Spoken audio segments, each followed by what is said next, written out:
والدین عام طور پر یہ کہتے ہیں کہ سسرال میں دب کے نہیں رہنا. اب یہ لڑکی اس سوچ کے ساتھ جب جاتی ہے تو اس کا ہر ایکشن جو ہے وہ دراصل ایک جنگی تدبیر ہوتی ہے. اس کی وجہ سے سارے زخمی ہو جاتے ہیں، پھر بھی وہ فاتح نہیں ٹھہرتی. اقبال کہتا ہے کہ یقین محکم عمل پہ ہم محبت فاتح عالم. ریلی اس بات پر یقین کہ اللہ اور اس کے رسول نے گھروں کو ٹوٹنے سے بچانے کے لیے، گھرانوں کو پرسکون بنانے کے لیے جو اصول دیے وہی حق ہے اور میں نے انہی کو اپنانا ہے. یہ یقین محکم. اس کے بعد اگلا سٹیپ عمل پہ ہم ہے، مسلسل عمل. اور تیسری چیز محبت. محبت فاتح عالم. محبت جہان فتح کروا دیتی ہے. یہ تو سسرال ہے اور سسرال والے محبت کرنے والے ہوتے ہیں. صرف آپ کے کانسیپٹ میں خرابی آتی ہے، آپ کے دل میں یہ بات آتی ہے کہ سسرال والے محبت نہیں کرتے. اصل میں آپ محبت نہیں کرتے، لڑکی خود محبت نہیں کرتی، وہ چاہتی مجھ سے محبت کی جائے.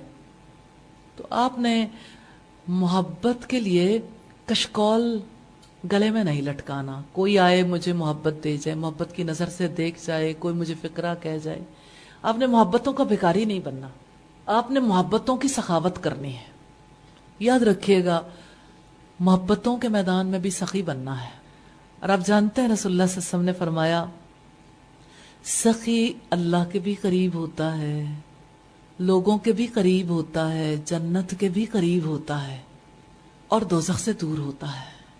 اور بخیل اللہ سے بھی دور ہوتا ہے، جنت سے بھی دور ہوتا ہے اور لوگوں سے بھی دور ہوتا ہے، جہنم کے قریب ہوتا ہے.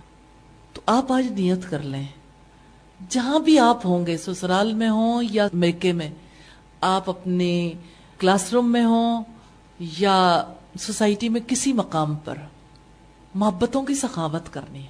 آپ لوگوں میں سے کون کون سخی بننے کی کوشش کرے گا؟ انشاءاللہ محبت، انشاءاللہ محبتوں کی سخاوت کرنی ہے. کیا اللہ کے لیے محبت کرنے پر کوئی اجر ہے؟